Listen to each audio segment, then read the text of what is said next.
What comes to mind when you think of life inside a medieval castle? Drafty halls, cold stone, and constant danger. The reality is far more vivid, and in some ways, surprisingly comfortable. At least for those who lived at the top. Today, we'll step past the gates and uncover the daily rhythms, hidden luxuries, and guarded secrets of castle life that history books rarely mention. My name is Charles, and together we'll walk through the corridors of power in the Middle Ages. At first glance, a castle was a fortress, built for defense above all else. High curtain walls, towers and moats projected strength and security. But behind those imposing defenses lay a complex household, buzzing with activity. For the lord and his family, the castle was home. For the dozens, or sometimes hundreds, of others who lived within its walls, it was a place of work, service, and survival. From dawn, the day began with structure and order. Servants stoked fires in great hearths to warm the rooms, particularly in the lord's private chambers. The smell of baking bread drifted from the kitchens, where the day's meals began, hours before they were served.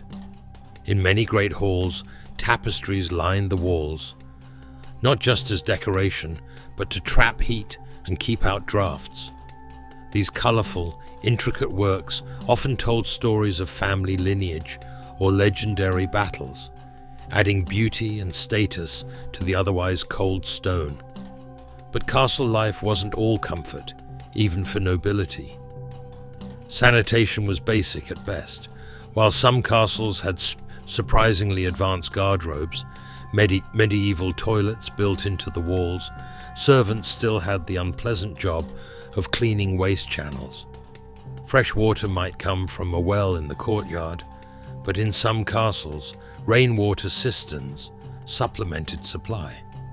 This balance of innovation and hardship defined daily life. Meals were social and symbolic events. The lord's table was raised above the others, a physical reminder of hierarchy. Food was plentiful for the noble family. Roasted meats, rich stews, and exotic spices imported at great cost. Yet for those in service, the fare was far simpler.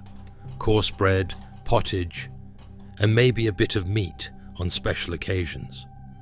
The contrast between the lord's plate and the servant's bowl was a daily reinforcement of one's place in the social order.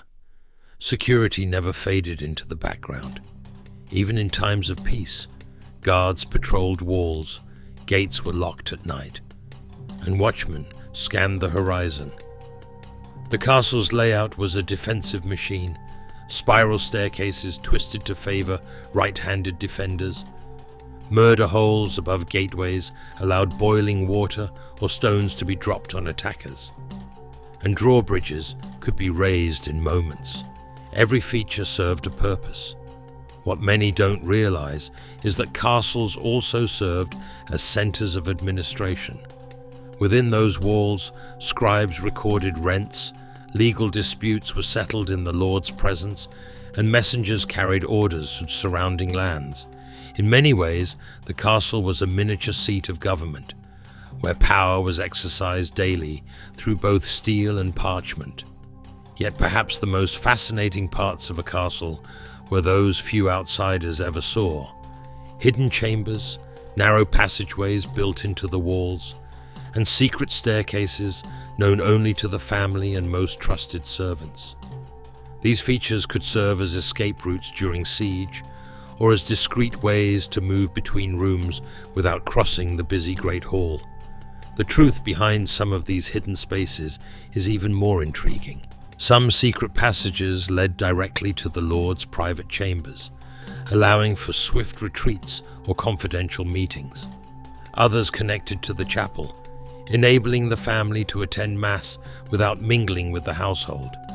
In some castles, these passages were narrow enough for only one person to pass at a time, their stone steps worn smooth by centuries of careful, quiet use. They were part of the unseen nervous system of the fortress, roots for safety, secrecy, and sometimes scandal.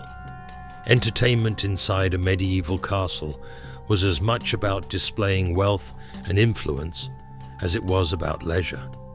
Noble families hosted feasts, tournaments, and performances by musicians, poets, and jesters. A banquet could last for hours, with course after course served alongside storytelling, music, and elaborate displays of food, sometimes more for spectacle than taste. Hunting was another favored pastime, not just for sport, but as a way to reinforce power over the surrounding lands. The meat brought back from the hunt would be served at the Lord's table, a visible reminder of his dominion. For those working in the castle, life was defined by duty and discipline. Cooks, blacksmiths, stable hands, and laundresses kept the great household running. Many lived in small chambers within the outer walls or in nearby villages, coming into the castle each day. While their work was essential, it was often invisible to the lords and ladies they served. Yet in moments of crisis, such as a siege, everyone's role became crucial. Even the youngest pages might be sent to carry water, mend weapons, or help defend the walls. During a siege, the atmosphere inside a castle changed dramatically. Stores of grain, salted meat, and barrels of ale were carefully rationed. Wells and cisterns were guarded fiercely. The once open gates became sealed barriers, and every entrance was reinforced. Life became a tense rhythm of watch duty, repairs, and waiting. Siege engines might batter the walls for weeks, but castles were designed to endure, sometimes holding out until the attackers gave up. Religious life played a central role as well. Most castles had their own chapel, where daily prayers and mass provided spiritual structure to the community. The chapel was also a place of refuge in troubled times, where even the most hardened warriors might kneel in search of guidance or forgiveness. Religious festivals punctuated the year, bringing moments of celebration, charity, and ritual to balance the constant vigilance. Despite their power and security, castles were not invulnerable. Fire, famine, betrayal, and shifting politics could bring them down from within just as surely as any invading army. But while they stood, they were more than military strongholds. They were symbols of authority, centers of governance, and the beating hearts of their domains.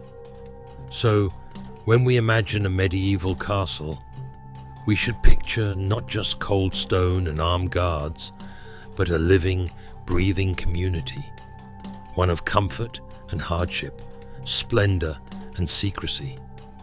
And if you look closely at the old stones that remain today, you might still catch a whisper of the lives once lived within those walls.